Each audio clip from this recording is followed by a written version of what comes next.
Puro ipot na, nadadapuan ng langaw. Eto, tinatamad tayo magpalit. Hindi natin alam, puro magots na. Kasi yung langaw, pag dumapo dun sa ipot, pag itlog yun, magiging magots. So bago mo ako mapabili, siguro it will take 3 seasons or 4 seasons.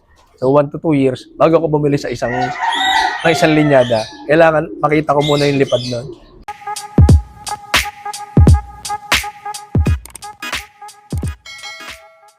So, pinakikilala ko sa inyo yung tatay ng first overall ko. Ayan. Tawag namin dito, biro-biroan lang si Dado. Kasi bakit Dado? Nung time na kunin ko to sa tropa ko, may kukunin kaming Ado lines doon sa Caloocan din para doon sa isang barkada. Ngayon, nung umuwi to, sabi ko, ito sa akin, Dado. Hindi Ado. Oo, biro-biroan lang. So, yun. Ito mga kalapatids, suwang kisig, mga kalapatids. Gwapo, napakagwapo nito. Sir, ilang linggo pa, tingin mo, bagong para maisalang? Tinatapos ko lang yung ano ko ngayon, pangalan ito, yung ating flashing. Next week, 2 weeks pa. Salang na to. Yun ang mga kalapatids, pero ang kinis na. 2 weeks pa. Pagdating ba sa breeding, sir, anong tinitingnan mo sa ibon? Maganda na yung kondisyon ng ibon. Well, ako, matagal yung proseso ko na ano sa breeding. So, magpupurga ako. After mapurga, magbigay ako ng light na flashing, Betracin Premium. Yun lang.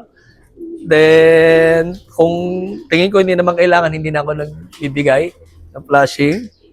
Tapos, normal lang na vitamins, pula puti, and probiotics. Yun lang. Then, pag nakita ko maayos na silang kumilos, makikintab na, ilalagay ko na yun doon sa VIP room ko doon. So, pag naglagay ako sa VIP room, separate ang cock, separate ang hen. So, siguro, halimbawa, bawat 30, 15 cock, 15 hen. So, it will take time, 1 to 2 weeks siguro. Nandun ako magkakape. Titignan ko yung kilos ng ibon. So, araw-araw yon, tinitake note ko. Nalagyan ko ng check kung sino yung mga kandidato. So, then, at saka ako magpa-final. Yun ang aking step. Pag nandun na sa loob, so araw-araw na ako nagsusubo ng pula-puti nung time na yun. Habang tinitignan mo sa kanila kung sinong Oo, sino hanggat hindi ko nakikita yung gusto kong kilos, well, hindi ko mapaliwanag yung baga instinct na eh. Yung gusto kong kilos, na ikinikilos niya, ini-out ko siya. Pero pag nakita ko na yung gusto kong kilos, yung hipo na gusto ko, ano yan, pasok na yan. Pasok na. Ganun ako. So, siguro preparasyon ko, inaabot ako ng 1 buwan at kalahati mag-prepare. Pero sulit naman, sir. Hindi kayo binibigo sa bawat karera eh. Ganun, po. Yan, ganun po akong matagal-tagal. 1.5 months to 2 months, pinaka at max. Yan. Tsaka, sir, mahirap pa pag pinaspasan sa breeding, sir, no? Opo, at saka medyo masailan din kasi ako sa breeding. Mapapansin nyo, every season, the breeding season, nagpapapintura ako ng mga cages ko. Then nagpapa-disinfect ulit ako. So madaming proseso kasi para sa akin, dito nag-uumpisa ang lahat sa breeding. Kaya kailangan talaga i-maximize natin. Huwag madaliin. Ayun. Maraming salamat, sir. Tapos, sir, pwedeng malaman kung may lipad po itong ibon na to? Walang lipad to. Stockbird to. Sariling breed mo na rin yan, sir? Hindi. Bale, ito yung inusap ko doon sa barkada ko. Na ibon. Bali, pangunang beses mo pala dyan na subok, sir? Unang beses pala. Then, isa lang yung anak nila. Then, yun, buenas. Nakapag first overall agad yung unang anak. Yun, congrats ka, sir. Tapos, sir, anong pinagbabasihan mo sa pagpe-pairing, sir? Itinatama ko lang yung katawan. So, pag bangkain, ipinapares ko sa apple body para makontrast. Kasi pag pares bangkain, puro bangka lang yung mangyayari. So, compare and contrast ko lang. And pagdating naman sa performance, kung ipupuno mo, hahanapin mo yung kulang. Yun naman ang ipupuno mo doon sa ipapares mo para mag-complement. Yun, ganun ako mag-pairing. Halimbawa, sa sasakyan, itong isa magaling sa cornering pero kulang sa speed. Dadagdagan ko ng speed. So, ganun. Ipinupuno ko yung kakulangan ng isa. Para makabuo ako ng panibagong ine-expect ko na lalabas. Yun, maraming salamat, sir. Tapos, sir, ano nga po ulit yung mga bloodline na meron kayo dito sa loop mo, sir? So, yung sinauna kong bloodline is Emil Banbunderen and Sleeping. Then, nag-add ako ng PBM, successful din. Yung family ng PBM with the Sleeping. Then, na-add itong bagong Spartan Lines natin. So, successful din. Then, ito, may bago akong sinusubukan na Justone ngayon. So, malaman natin kung magkiklik, marami akong ilalaro sa darating na North. And ngayong summer, may nilalaro ako na Justone. Sana mag-click din. Yan, good luck kayo, sir. Tapos, sir, pwedeng malaman anong madalas na manalo siya dito, sir? Inbreeding o line breeding o cross breeding? Ako, favorite kong pairing kasi is two-way cousins ang tawag ko doon. Magpinsan sila sa ama, magpinsan sa ina. So, line breeding yon.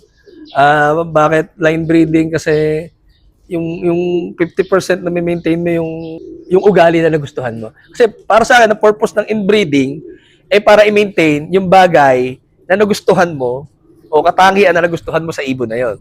So ngayon, kung naka-line breeding ka, yung katangian na nagustuhan mo sa ibon na yun, like homing or speed, eh sigurado kang 50% meron ka na nun. Di ba? Kung magla-line breeding ka, so tulad ko, halimbawa 50-50, 50-50, yung 50% na ugali nung gusto mong ibon, kaya mo siya in-inbreed or niline breed, is na andoon.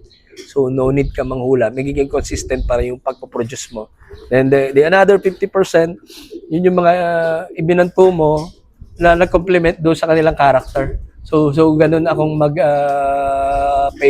para hindi lumalayo. Then ayaw ko din yung masyadong maraming crosses, like 3-way, 4-way, kasi mahirap nang i-maintain yon. Ganun po ako mag-set ng pairing. Pero, sir, anong madalas na manalo ng pairing sa'yo, sir? Line breeding. Line breeding madalas sa akin. Dati pa, sir? Oo, dati pa line breeding. Maraming salamat, sir. Tapos ikaw po pala, sir, may nire-reject ka po ba sa mga inakay? Maselan ako sa inakay. Malakas ako magkal. Kasi kung umpisa pa lang, nakita mo na ng kahinaan, sa hirap ng karera ngayon, hindi mo na pwedeng palusutin yan. Kailangan strict ka sa sa pamimili ng ilalaban mo. Hanggat maaari, yung pinaka-healthy. Kung mapapansin mo, yung kaninang hawak ng first overall champion, may clip yon. Bakit may clip? Kasi pag nagkakamero ng sipon o one eye, kung sino mang ibon, nilalagyan ko ng clip. Pamandasar na nagasakit. Oo, kung ano yung mga nagiging sakit mo.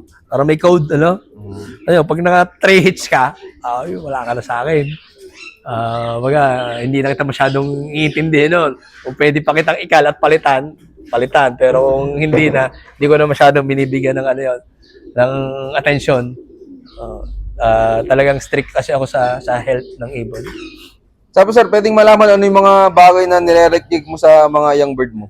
Ipot pag laging basa, ayoko nun pag laging basa ibon. Ibig sabihin may nararamdaman yun sa katawan niya kasi bakit laging basa. Maaari, papansin mo yung pugad ng ibon, yun na kaumpok sa gilid, puro buo.